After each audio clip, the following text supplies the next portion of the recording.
Okay.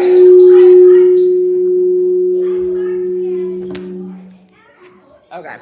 All right. We'll do that then. This is your cue to go fill up your cups with either grape juice or wine and chocolate chips. There are mini chocolate chips or regular, so you choose your poison for that one.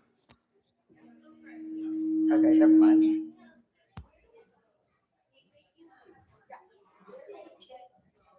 The Megillah are all piled right there.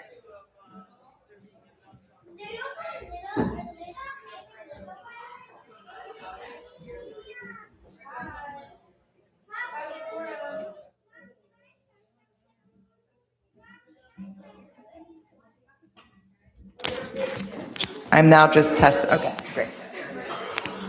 You're not good at math?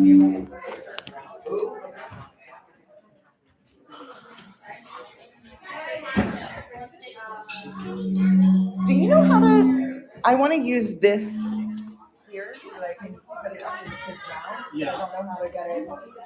I don't know how to turn off. I turned the left turn down, but it still interferes.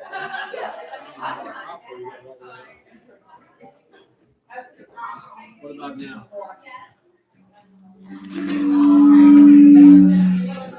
How about now?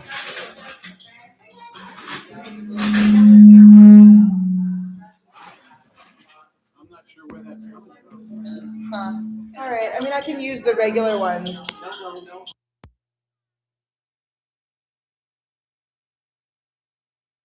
Make sure that they're not on. Oh, great. Hello. No. You can try when you come up to read. Ha ha ha ha ha. All right, everybody, this is your time to grab a grogger, grab some grape juice, grab some chocolate chips, grab all the things that you need. Students, if you would like to sit on the floor and you can put your cups down on the floor, you're welcome to do that as well.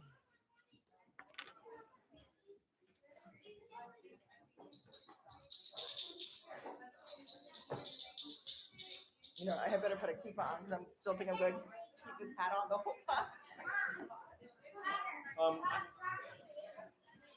I have some I want to talk to you about. It's something you like to know about regarding Oh, yeah. Not either. Well, kind of being very excited. It's actually legal in a bunch of U.S. states.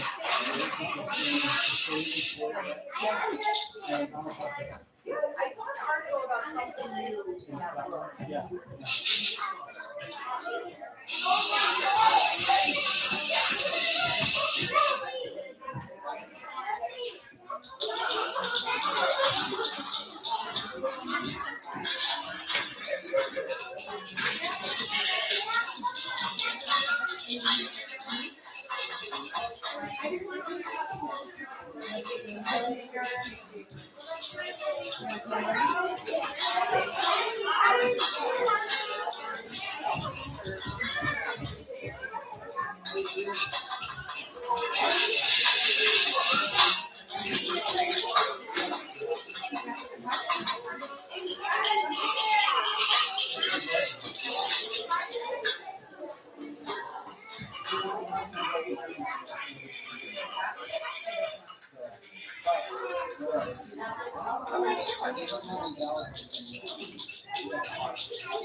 I'm going to say amen, and you have to make noise so you can hear me say it.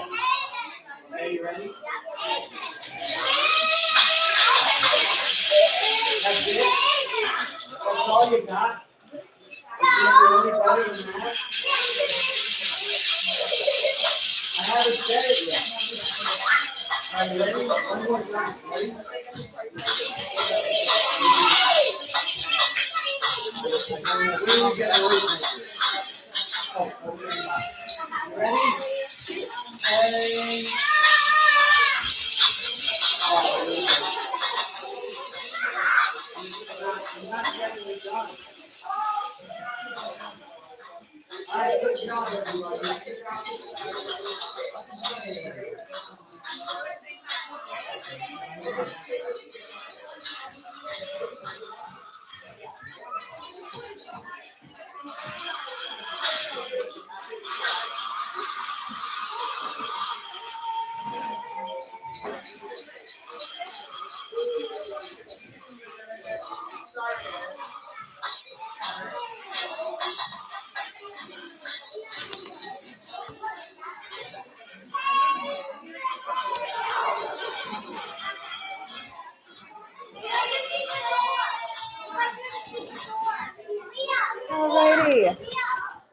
All right. It looks like we have a nice crowd and we are getting some noise making on. All right. We're going to do a practice for how the rest of the night is going. Okay, so right now, no noise. Ready? Nothing. No noise. Okay. Haman. And stop. Ooh, that was a pretty good stop. You think we can do a little bit quicker? You think you can like nail it right there? Okay, I don't know. Let's see. Ready? Haman. And stop. Hold. Pretty good. You're not supposed to hear Haman. She's supposed to try to say it, and you're supposed to drown her out. Are they going to end up counting every word? That's how it went when I was listening. Okay, if I start to say, hey, and stop. All right, we'll keep working on it. All right, welcome everybody. I know that the weather was super fun tonight, so thank you for making it out. I think more people will be coming as the night goes on, but we're going to get started now. So here is how the evening is going to go. I am going to read the first chapter, just myself.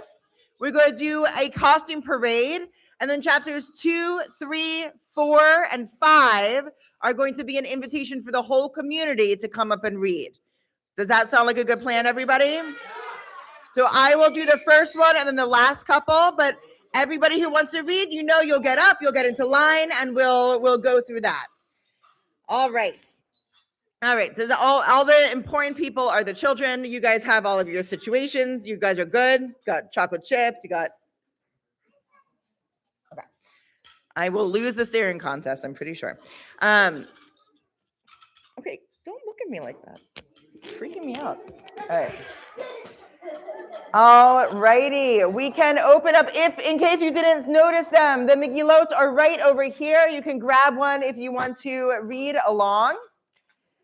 In the English, our minhag, our custom here is to do the English reading so that everybody actually hears the story in the language you speak and understand. And that is the plan. But before we do that, we say our blessings.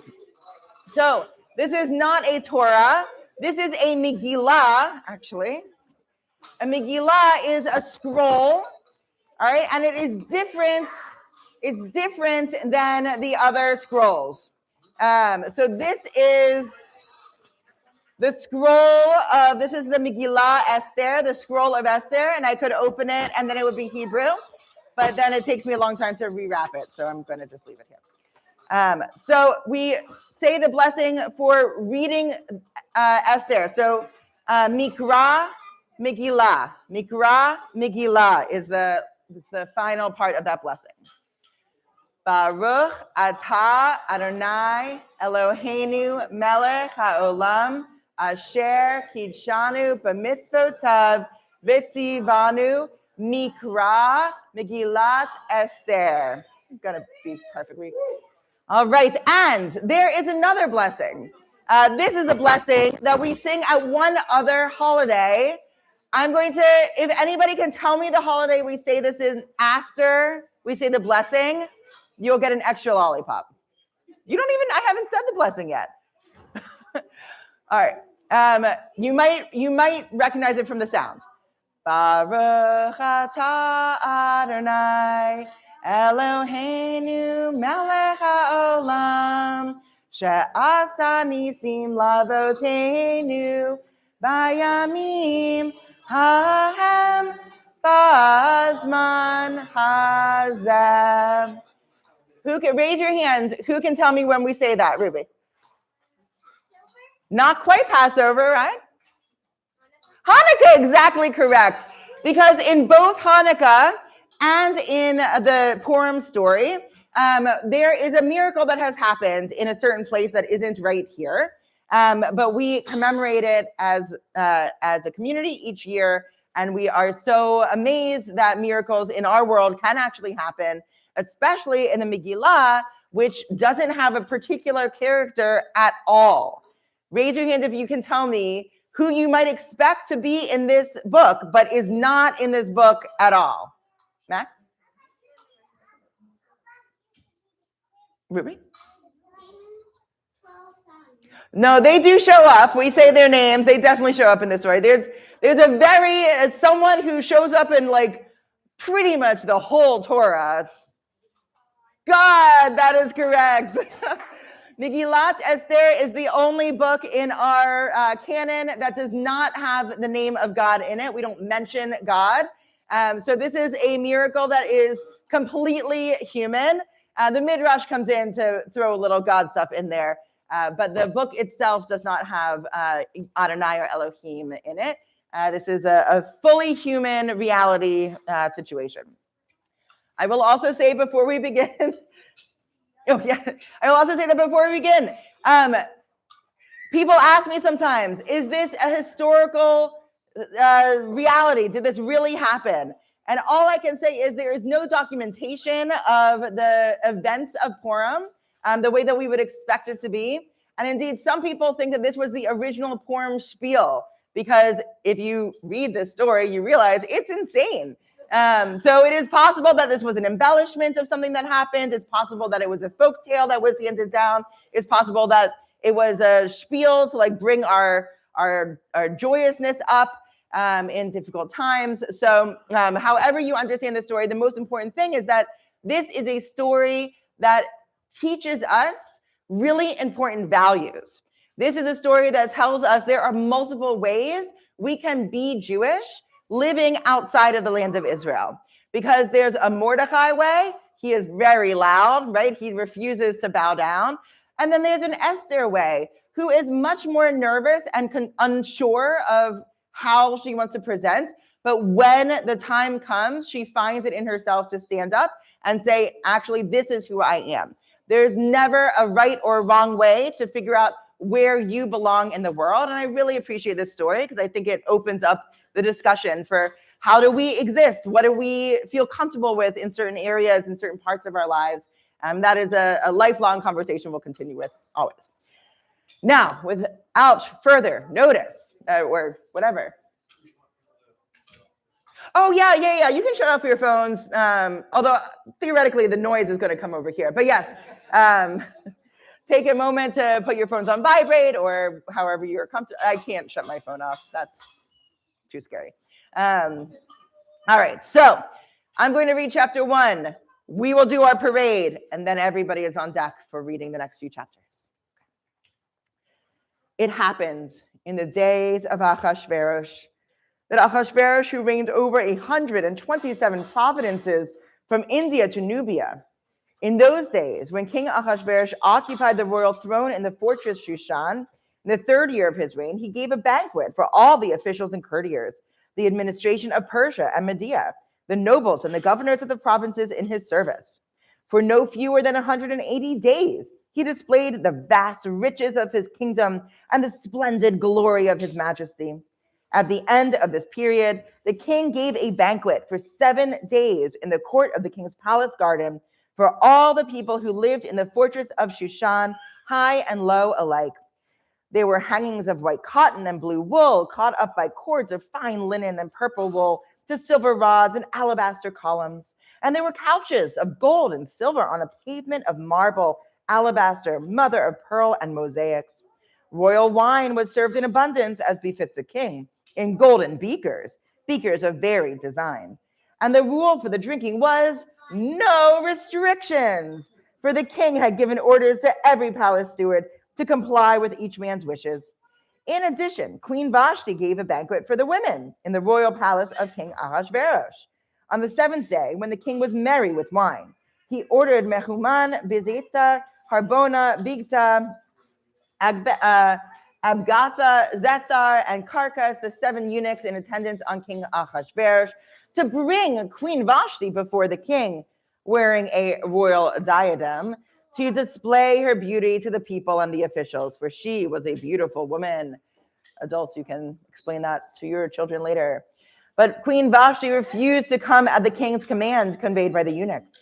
The king was greatly incensed, and his fury burned within him. Then the king consulted the sages learned in procedure, for it was the royal practice to turn to all who were versed in law and precedent. His closest advisors was Karshena, Shetar, Admanta, Tarshish, Meres, Marsena, and Memuchan, the 7 ministers of Persia and Media who had access to the royal presence and occupied the first place in the kingdom. What, he asked, shall be done according to the law to Queen Vashti for failing to obey the command of King Ahasuerus conveyed by the eunuchs? Thereupon Memuchan declared in the presence of the king and the ministers, Queen Vashti has committed an offense not only against your majesty, but against all the officials and against all the peoples in all the provinces of King Ahasuerus. For the queen's behavior will make all wives despise their husbands, as they reflect that King Ahasuerus himself ordered Queen Vashti to be brought before him, but she would not come. This very day, the ladies of Persia and Media who have heard of the queen's behavior will cite it to all your majesty's officials, and there will be no end of scorn and provocation. If it pleases your majesty, let a royal edict be issued by you, and let it be written into the laws of Persia and Media, so that it cannot be abrogated, that Vashti shall never enter the presence of King Ahasuerus. And let your majesty bestow her royal state upon another who is more worthy than she. Then with the judgment executed by your majesty resound throughout your realm, vast though it is, and all wives will treat their husbands with respect, high and low alike. The proposal was approved by the king and the ministers, and the king did as Memuchan proposed. Dispatchers were sent to all the provinces of the king, to every province in its own script, and to every nation in its own language, that every man should wield authority in his home and speak the language of his people. All right, that closes chapter 1. Question, what is about to happen? We just got rid of a queen. What's going to happen next? Sorry. He's going to marry Esther, but what has to happen first? We have to have something. There is a beauty pageant. Yes, there's a beauty contest. And so in that vein, I'm going to invite all of our students who are dressed up to come line up. And we are going to have our own pageant parade. Okay. Don't need this part.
Great.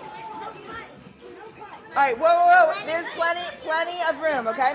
So come stand up here. Stand on top of this. Yeah, Milo, stand on top of this, babe.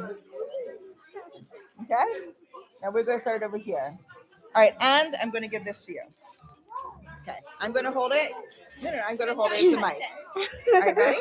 Just Go ahead. time. Afterward. With anger. When the anger. King Ahasuerus. You want to do it together? He doesn't want Okay. I can We'll do come it back for him. another time. I can do it for him. Come on. Or which one? Somebody else? Come on. Me and Rosie want to do it together. Come on up. Okay. So sometime afterward, when the anger of King Ahasuerus subsided, can you see? He thought of Vashti and what she had done and what had been decreed against her. The king's servant who attended him said, "Let beautiful young maidens be sought out for your majesty. One more sentence. Let your majesty appoint offices in every province of your realm to assemble all the beautiful young maidens at the fortress Shushan in the harem under the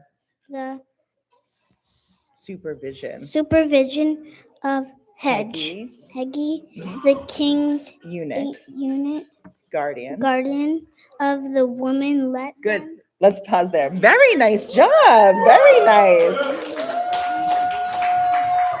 Rosie, you want to do? Here, stand on the thing. We're here. Yeah, let them. Let them be provided with their cosmetics, and let the maiden who pleases your majesty be queen instead of Vashti. Good. One more line. The proposal.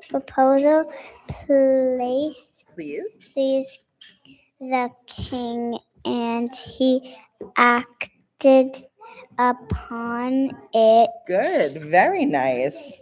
Very good job. Max, you want to hold it yourself? Okay.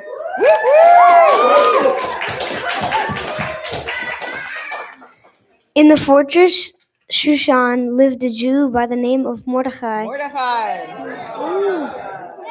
Son of Yair, son of Shammai, son of Kish, a Benjaminite.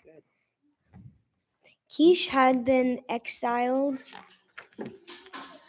from Jerusalem in the group that was carried into exile along with King Jeconiah of Judah, which had been driven into exile by King Nebuchadnezzar of Babylon. He was foster father to Hadassah, that is Esther, his uncle's daughter. For she had neither father or mother. The maiden was shapely and beautiful, and when her father and mother died, Mordecai adopted her as his own daughter. Good job. Very nice reading, Max.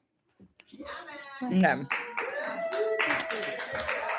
When the king's order and edict was proclaimed, and when many girls were assembled in fortresses Shushan under the supervision of Haggai,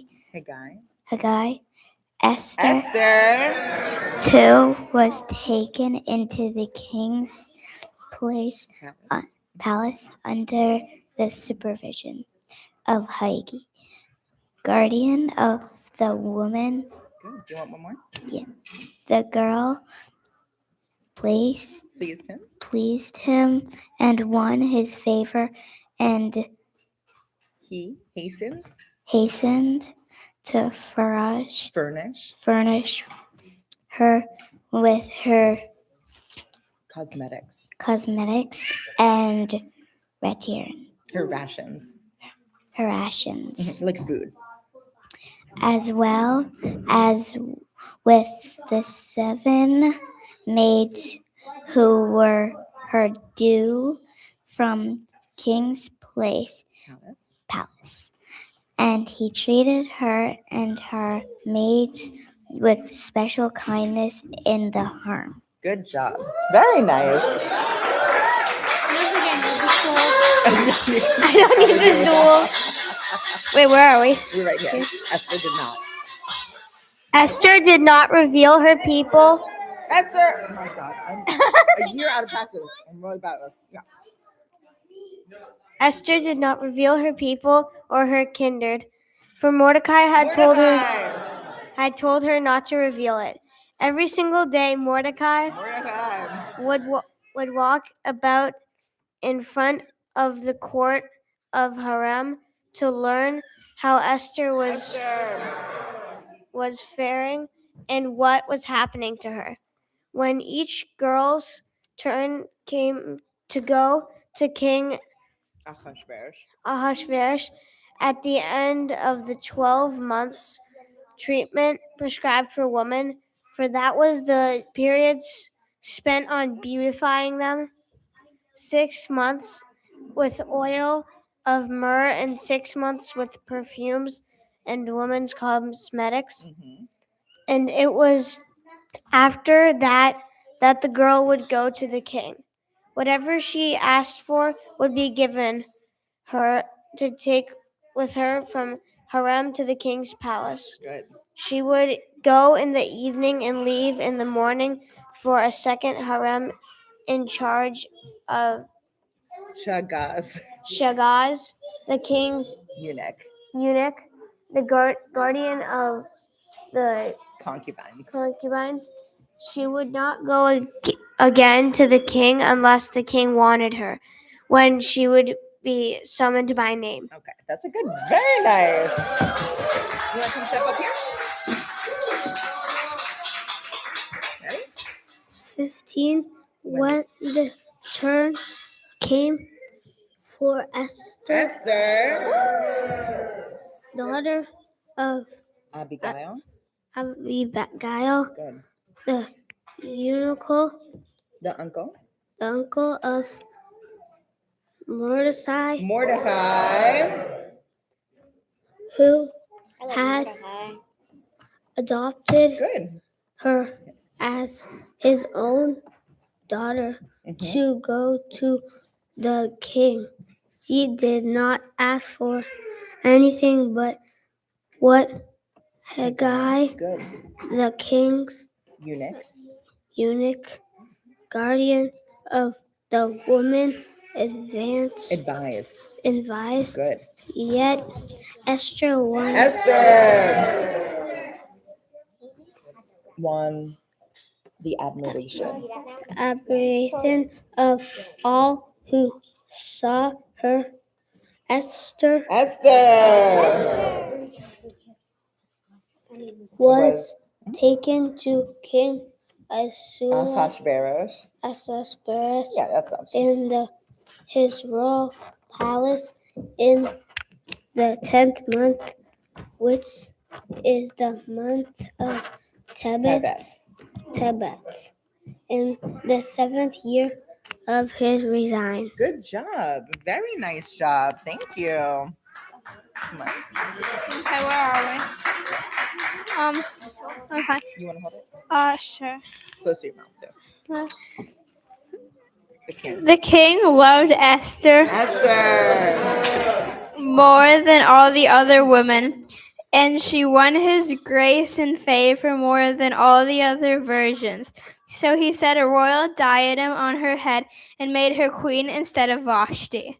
The king had gave a great banquet for all his officials and courtiers, the banquet of Esther. He proclaimed a remission of taxes for the provinces and distributed gifts as befits a king. When the virgins were assembled a second time, Mordecai sat in the palace gate, but Esther still did not reveal her kindred or her people as Mordecai had instructed for her. For Esther obeyed Mordecai's bidding as she had done when she was under his tutelage. At that time when Mordecai was sitting in the palace gate, Bigthan and Teresh, two of the king's eunuchs who guarded the threshold, became angry and plotted to do away with King Ahasuerus. Very nice job. Beautiful job. And come on up. What's Ready? that? Mordecai learned. Mordecai learned of it and told it to Queen Esther. And Esther reported to the king in Mordecai's name. The matter was investigated and found to be so. And the two were impaled on skates this way. Impaled on stakes. That's a good one for you to read. Okay. This was. You know what that means? You don't have to go there.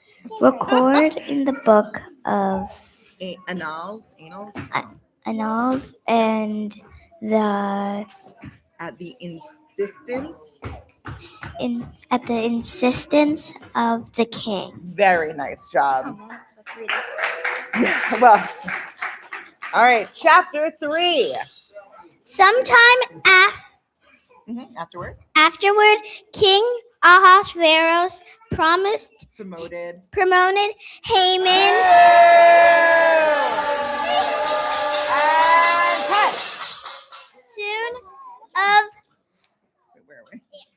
A son of Hamidatha, the Agagite.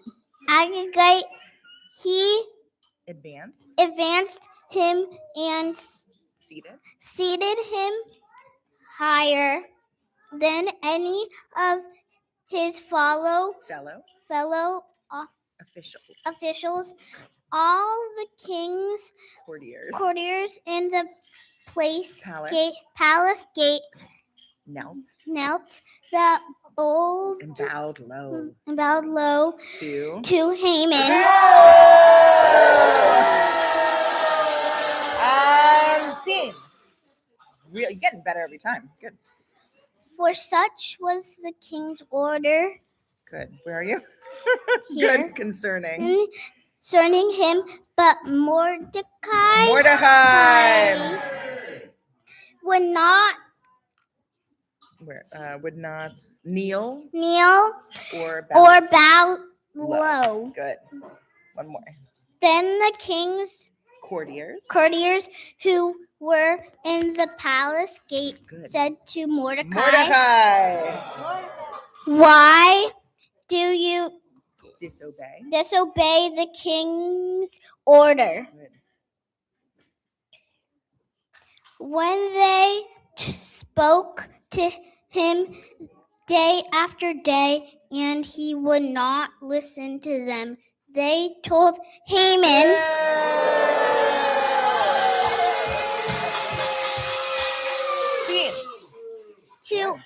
to order to see whether Mordecai's resolve would Prevail. prevail, for he had explained to them that he was a Jew. Very nice job. Let's take a break for now. You'll come back later. Woo-hoo! All right. Are you ready? When Haman Boo!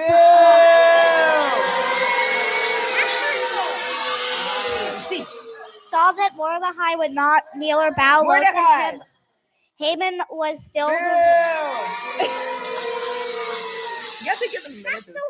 with rage, but he disdained to lay hands on Mordecai. alone, having been told who Mordecai's people Mordecai. were. Haman Boo! plotted. Come on, guys! To do away with all the Jews, Mordecai's people. Yay, Mordecai. I might have messed that one up. Throughout the kingdom of Throughout the kingdom of. Wait, where are you? Of Achashverosh. Ahasuerus. In the first month, that is the month of Nisan, in the 12th year of King Ahasuerus, Good. which means the lot was cast before Haman. Boom! Okay. Concerning every day and every month until it fell on the 12th month, that is the month of Adar. Okay. Haman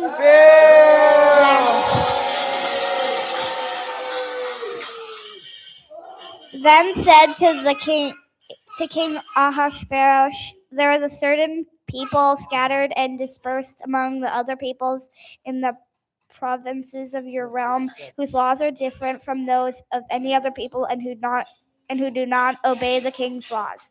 And it is not your majesty's injustice to tolerate them. If it please your majesty, let an edict be drawn for their destruction, and I will pay 10,000 talents of silver to the stewards for deposit in the royal treasury. Ooh. Thereupon the king removed his signet ring from his hand and gave it to Haman,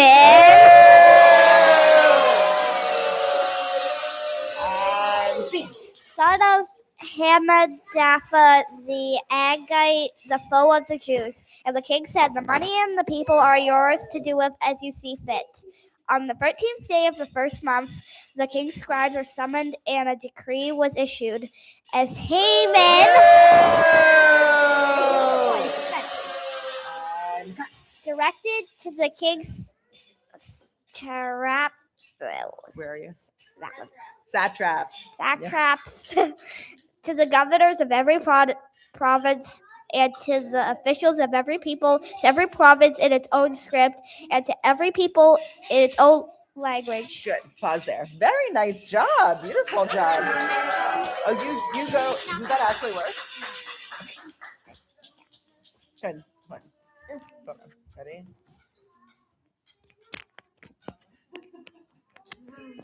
There you go. Wait, let me turn it on. All right. I'm gonna get more of this, but Where should I read it from? yeah. The orders were issued. The orders were issued in the name of King Ahasuerus and sealed with the king's signet. Accordingly, written instructions were dispatched by courtiers to all the king's provinces to destroy, massacre, and exterminate all the Jews, Not cool. young and old. That's me. I'm Haman. Oh, boo. Wait. Are you saying Haman? No, it's fine. Never mind. Where am I? Exterminate all the Jews and old, children and women on a single day. Did you get it? Children and women on a single day, on the 13th day of the 12th month, that is, the month of Adar, and to plunder their possessions. The text of the document was to the effect that a law should be proclaimed in every single province. It has to be publicly displayed to all the people so they might be ready for that day. The couriers went out post haste on the royal mission, and the decree was proclaimed in the fortress Shushan. The king and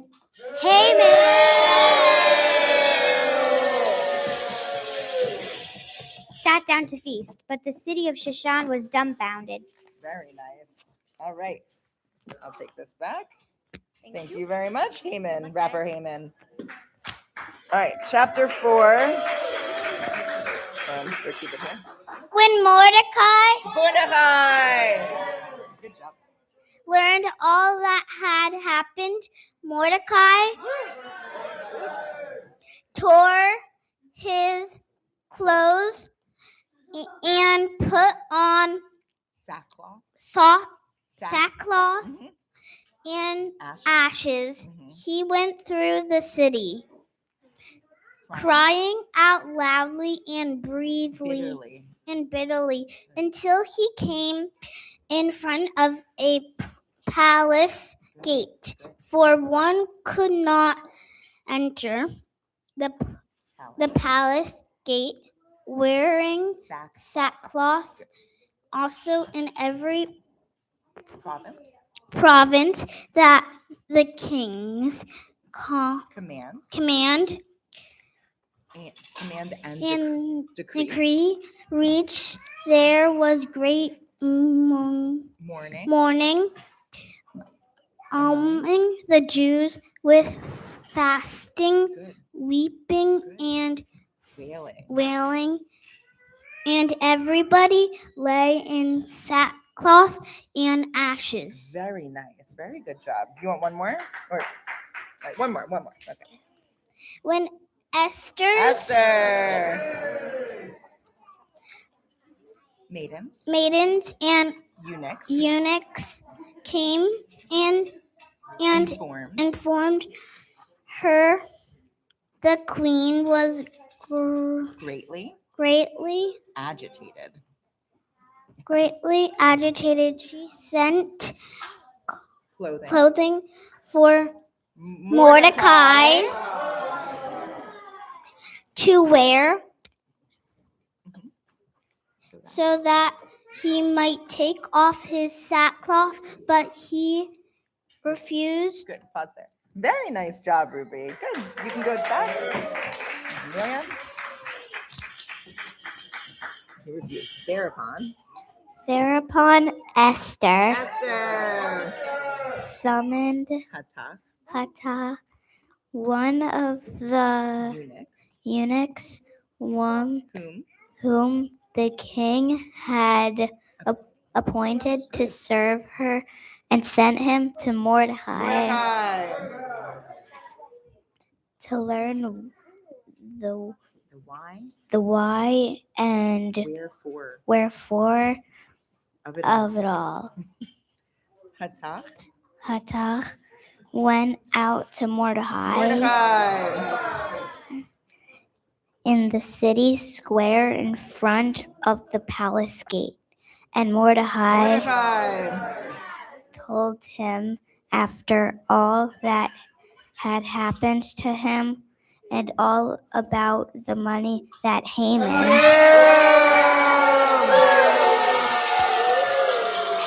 had offered to pay into the royal treasury for the destruction of the jewels. Good. Very nice, Amelia. Very nice. All right, come on up here. Woo-hoo! All right. He also gave him the written text of the law that had been proclaimed in Shushan for their destruction. He bade him to Esther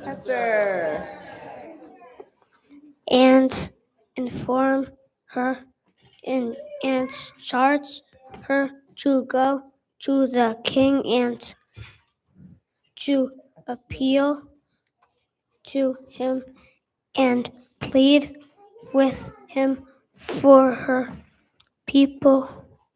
One more. When Hattach came and delivered Mordecai Message to Esther. Esther. Done. Esther told Esther. Told Hathach to take back Mordecai. Mordecai. The following reply. Great. Very nice job. Beautiful job. All right. Come on. Woo! Okay. All the kings.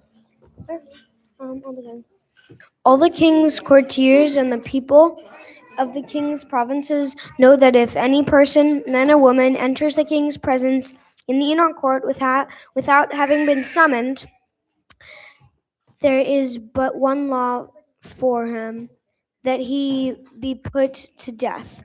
Only if the king extends the golden scepter to him may he live.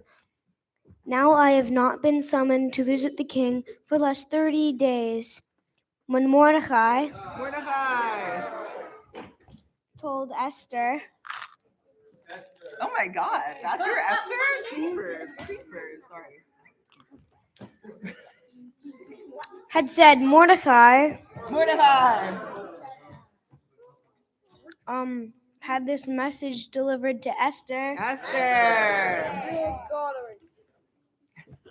I forgot where it was. Do not imagine that you, of all the Jews, will escape with your life by being in the king's palace. On the contrary, if you keep silent in this crisis, relief and deliverance will come to the Jews from another quarter. While you and your father's house will perish, and who knows, perhaps you have attained to royal position for such a crisis. Beautiful. Very nice. Woo! All right, Rosie, you ready? I'm so sorry. Then Esther Esther. sent back this answer Good. to Mordecai. Mordecai. Go assemble all the Jews who live in Shushan and fast Good. in my behalf. Do not eat or drink for 3 days, night or day. Good. I and my maidens will observe the same fast. Then I shall go to the king, though it is contrary to the law, and if I am to perish, I shall perish. So Mordecai went about the city and did just as Esther had commanded him. him. Good job. Very nice job, Rosie. Rose. Sorry. All right, you're on chapter 5. On the third day, Esther Esther. put on royal apparel and stood in the inner court of the king's palace, facing the king's palace, while the king was sitting on his royal throne in the throne room facing the entrance of the palace. As soon as the king saw Queen Esther standing in the court, she won his favor. The king extended to Esther the golden scepter which he had in his hand, and Esther approached and touched the tip of the scepter. What troubles you, Queen Esther? The king asked her, "What is your request? Even to half the kingdom, it shall be granted to you." "If you please, your majesty," Esther replied, "let your majesty and Haman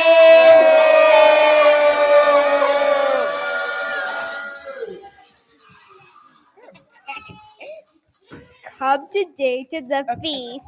knock everything over. that I have prepared for him. The king commanded, "Tell Haman."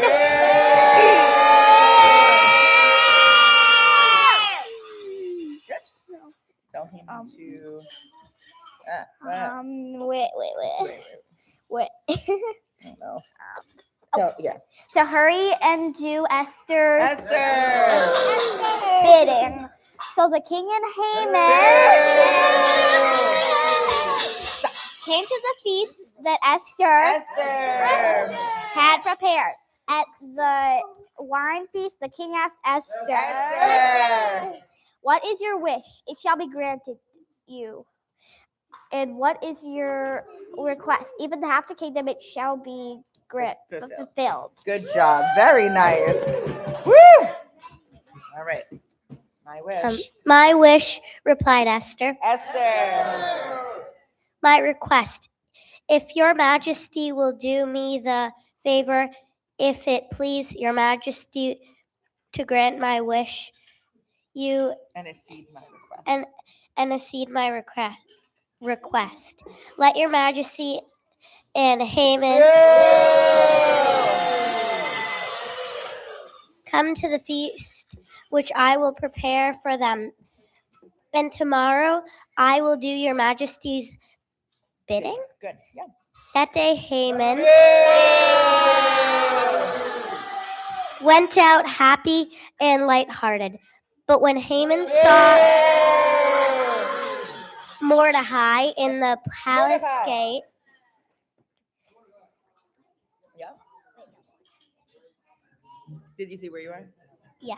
In the palace? And Mordecai did not rise or even stir on his account. Haman, filled with rage at him. Thank you. Good job. Okay. Nevertheless, Haman controlled himself and went home. He sent for his friends and his wife Zeresh, and Haman told them about his great wealth and many sons, and all about how the king had promoted him and advanced him above the officials and the king's courtiers. What is more, said Haman. Queen Esther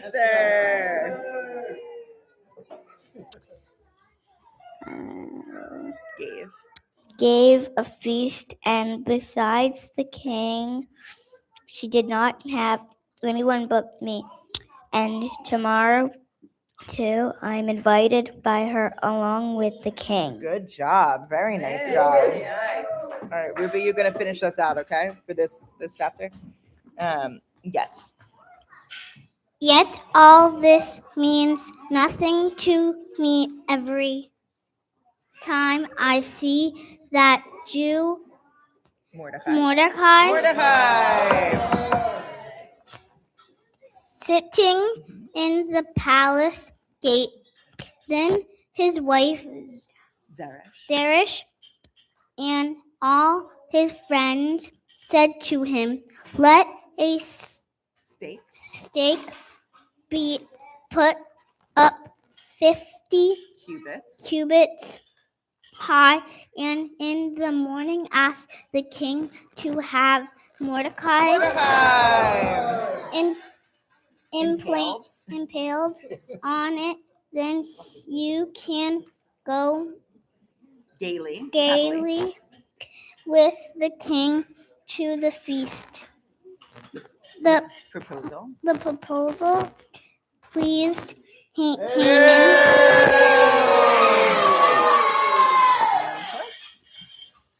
and he had the stake put up. Very nice job. Beautiful job.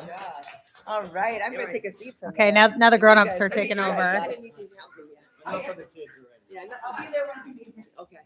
That night, sleep deserted the king, and he ordered the book of records, the annals, to be brought, and it was read to the king.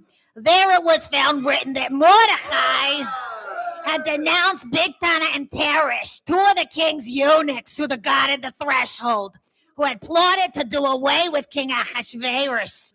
What honor or advancement has been conferred on Mordecai for this? The king inquired. Nothing at all has been done for him, replied the king's servants who were in attendance on him. Who is in the court? The king asked. For Haman had just entered the outer court of the royal palace to speak with the king about having Mordecai impaled on the stake he had prepared for him.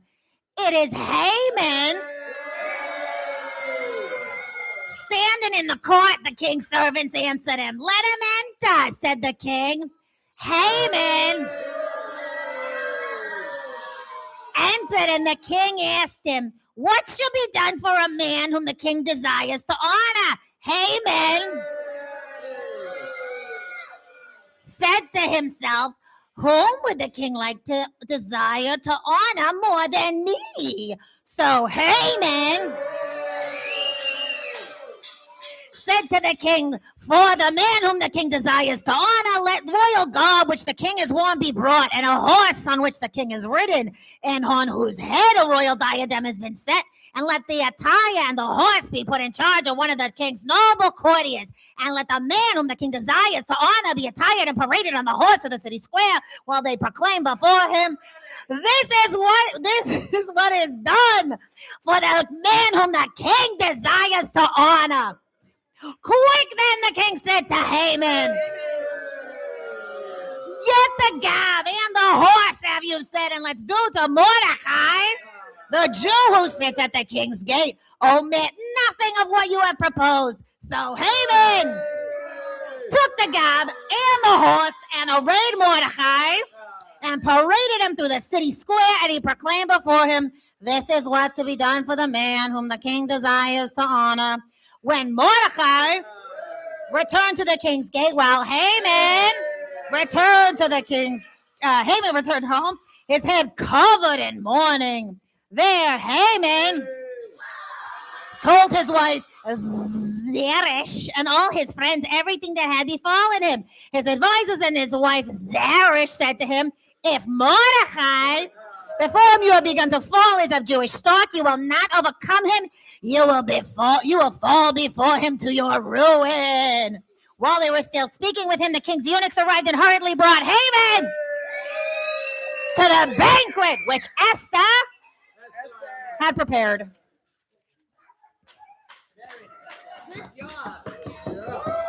Tough act to follow.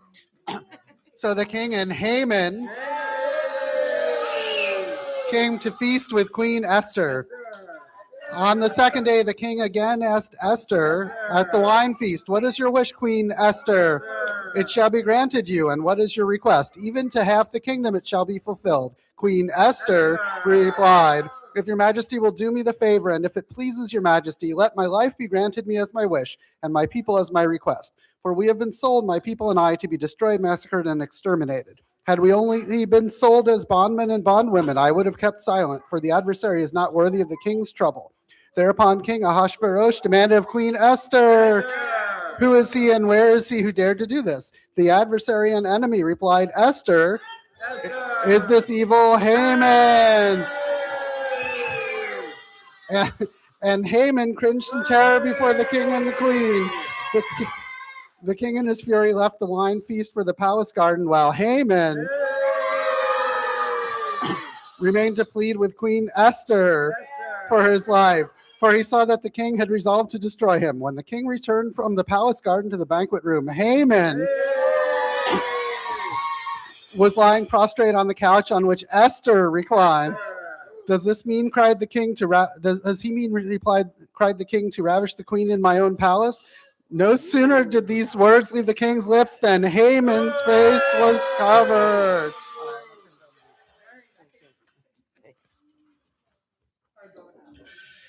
Then Harbonah, one of the eunuchs in attendance on the king, said, what is more, a stake is standing at Haman's house. 50 cubits high, which Haman made for Mordecai, the man whose word saved the king. Impale him on it, the king ordered. So they impaled Haman on the stake, which he had put up for Mordecai. And the king's fury abated. The very day King Ahasuerus gave the property of Haman, the enemy of the Jews, to Queen Esther. Mordecai presented himself to the king, for Esther had revealed how he was related to her. The king slipped off his ring, which he had taken back from Haman, and gave it to Mordecai. And Esther put Mordecai in charge of Haman's property. Esther spoke to the king, again falling at his feet and weeping and beseeching him to avert the evil plotted by the Haman the Agagite against the Jews.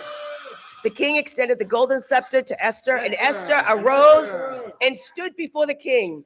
If it please you, your majesty, she said, and if I have won your favor and the proposal seems right to your majesty, and if I am pleasing to you, let dispatches be written counter-demanding those which were written by Haman, son of Hammerat, the Agagite, embodying his plot to annihilate the Jews throughout the king's provinces.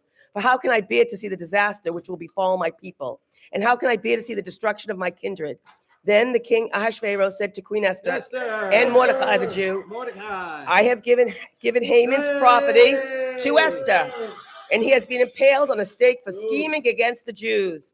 And you may further write with regard to the Jews as you see fit, in the king's name, and seal it with the king's signet for an edit that has been written in the king's name, and sealed with the king's signet may not be revoked.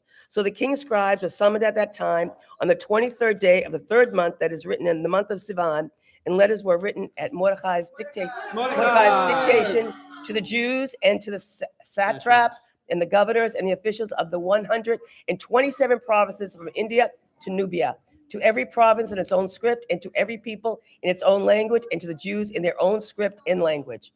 Your turn, Eddie. Got it.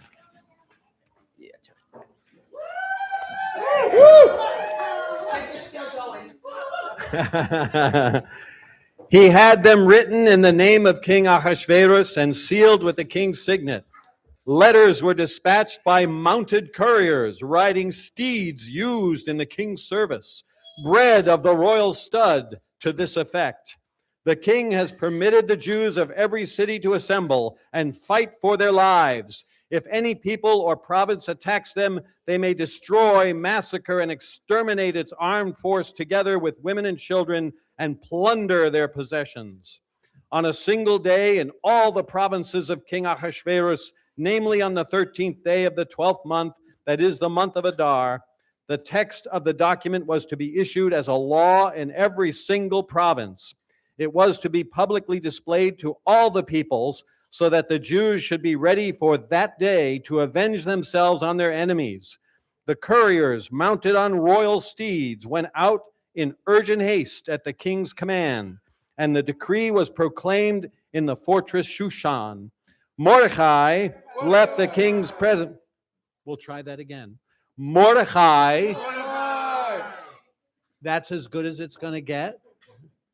Mordecai left the king's presence in royal robes of blue and white, with a magnificent crown of gold and a mantle of fine linen and purple wool. And the city of Shushan rang with joyous cries.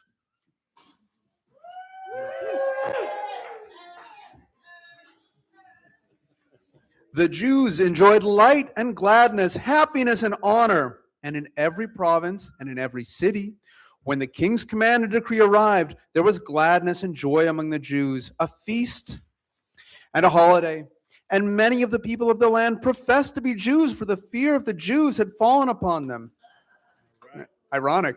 And so on the 13th day of the 12th month, that is, the month of Adar, when the king's command and decree were to be executed, the very day on which the enemies of the Jews had expected to get them in their power, the opposite happened, and the Jews got their enemies in their power.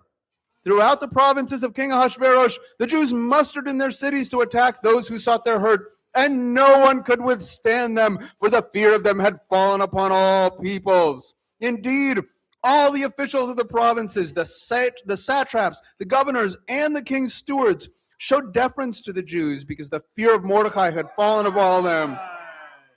For Mordecai was now powerful in the royal palace, and his fame was spreading through all the provinces. The man Mordecai was growing ever more powerful, so the Jews struck at their enemies with the sword, slaying and destroying. They wreaked their will upon their enemies. In the fortress of Shushan, the Jews killed a total of 500 men. They also killed Parashata, Dalphon, Aspatha, Paratha, Adalia, Aridatha, Parmasha, Arisirai, Aridai, and Vizatha, the 10 sons of Hamer, son of Hamadatha, the foe of the Jews. But they did not lay hands on the spoil. When the number of those slain in the fortress Shushan was reported on that same day to the king said to Queen Esther, in the fortress Shushan alone, the Jews have killed a total of 500 men, as well as the 10 sons of Haman. What then must they have done in the provinces of the realm?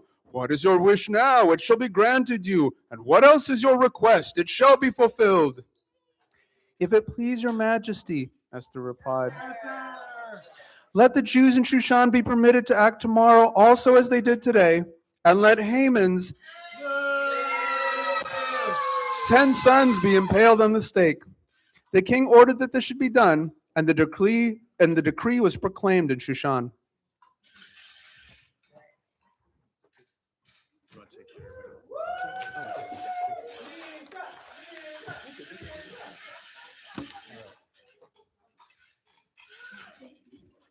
The rest of the Jews, those in the king's provinces, likewise mustered and fought for their lives.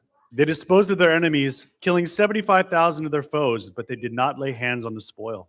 That was on the 13th day of the month of Adar, and they rested on the 14th day, and made it a day of feasting and merrymaking.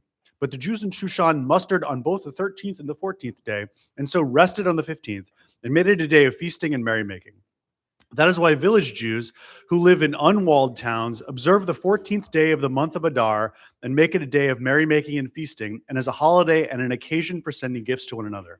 Mordecai recorded these events, and he sent dispatches to all the Jews throughout the provinces of King Ahasuerus, near and far, charging them to observe the 14th and 15th days of Adar every year, and the same days on which the Jews enjoyed relief from their foes, in the same month which had been transformed for them from one of grief and mourning to one of festive joy. Thank you. All right, come on up. Woo-woo! Festive joy. Okay. There were two observe them as days of feasting and merrymaking, and as an occasion for sending gifts to one another and presents to the poor. One more sentence. The Jews accordingly assumed that as in obligation that which they had begun to practice, and which Mordecai prescribed for them. Very nice. Very good job.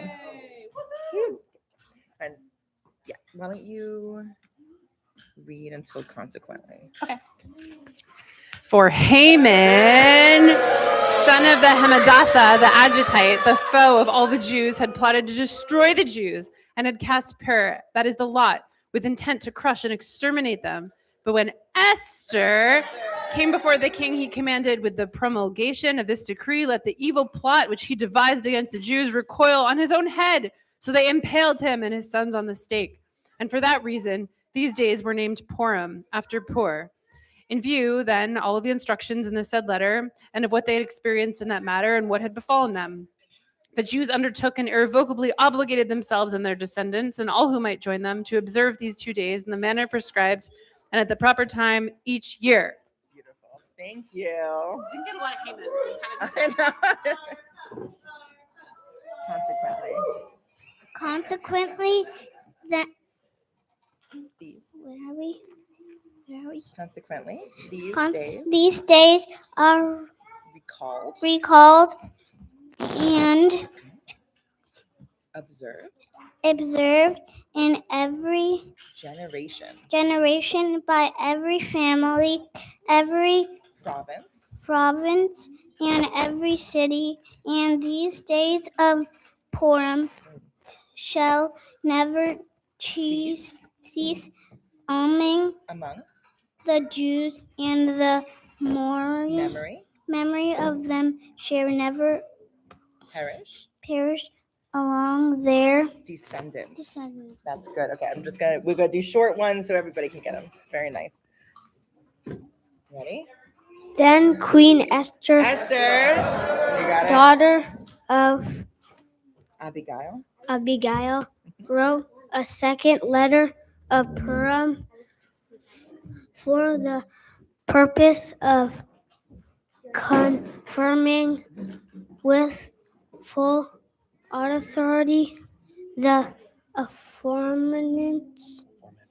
aforementioned one of Mordecai, the Jew. Good. Very nice. Beautiful job. Beautiful job. All right, Rose, you're up next. Guys, we're getting close, so I'm gonna do one sentence each. Okay, guys? Dispatches. dispatches were sent to all the Jews in the 127 provinces of the realm of Ahasuerus with an ordinance Good ordinance, exactly. of Equity. and honesty. Good. Very nice job. Very nice job. Can I hold it? One sentence, okay? These days of Purim shall be observed at their proper time, as Mordecai, the Jew, and now Queen Esther has obligated them to do, and just as they have assumed for themselves and their descendants the obligation It's always going to be the last one, guys. There's only a few sentences left. of the facts with their lamentations. Good job. Very nice. Okay. Right. And then you'll do this sentence, okay? In Esther's ordinance validating those observances of Purim was recorded in a scroll. Okay, they have to hear you. Okay. Here, do one more sentence. That was very good. King Ahasuerus. King Ahasuerus imposed tribute on the mainland and the islands. Good. Very nice. You want to finish it off? All his mighty. Okay. All his mighty and powerful acts, and a full account of the greatness to which the king advanced Mordecai are recorded to the annals of the kings of Media and Persia. For Mordecai, the Jew, ranked next to King Ahasuerus and was highly regarded by the Jews and popular with the multitude of his brethren, he sought the good of his people and interceded for the welfare of all his kindred. The end.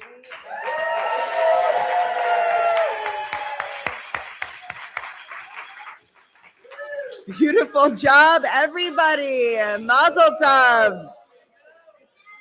Before we close our evening and I allow you to go eat the incredible spread, I'm going to ask the Oneg families to stand up really quickly. Oneg families, stand on up. Thank you guys so much. We have a wonderful spread. I just have one more thing to say before I hand it over to announcements. we are celebrating Purim. We are celebrating our history in Persia, which is modern day Iran, while there is a massive war happening. And our hearts are just continuing to be with the Iranian people as they fight for their freedom. And we pray that the war will end and that there will be a new day for the Iranian people to be free and for the Middle East to be a different reality. And I'll pray as long as it takes for something in that vein to happen. So, yes. Just on behalf of the building committee, if there are cups or anything else, chocolate on the floor, anything, please just pick it up and throw it in the trash. All right, announcements. Couple of quick announcements for you adults in the room. This Saturday at 7:30 is our Dancing Through the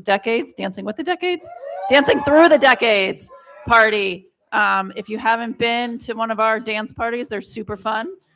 Check out the website. You can purchase tickets. I think they're $10 cheaper if you buy them in advance. Torah study is this Sunday at 10 a.m. Intro to Hebrew is Monday at 7. Drumming circle is Thursday at 7 next week. And Friday the 13th is Shabbat Across America.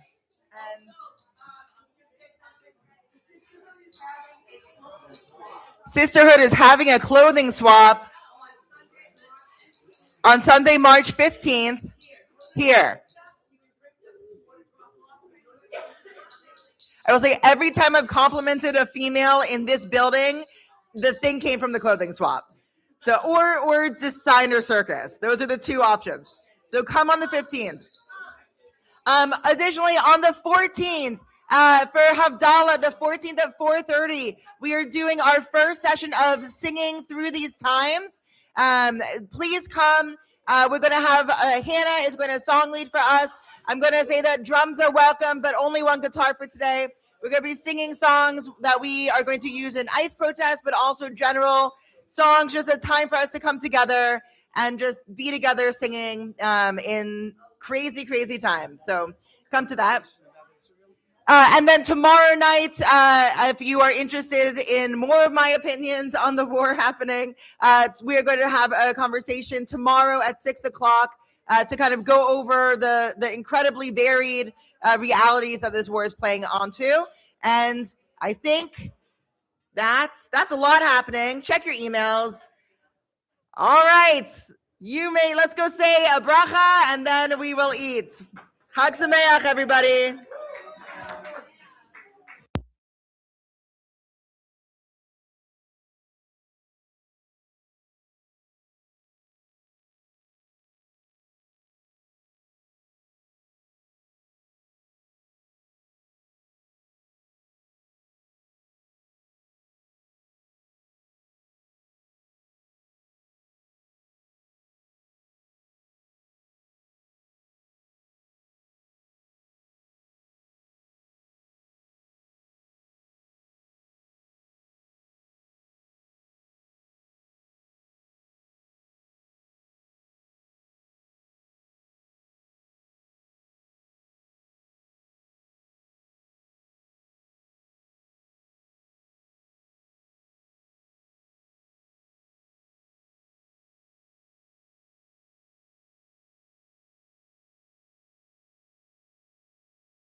Ladies and gentlemen, can I have your attention, please? Can I have everyone's attention, please? Hello, everybody in the Oneg room. This is very important. We just looked outside and there's sheet ice outside the temple. Now we're going to be doing some salting right now, but please be extremely careful when you leave this evening, okay? Thank you.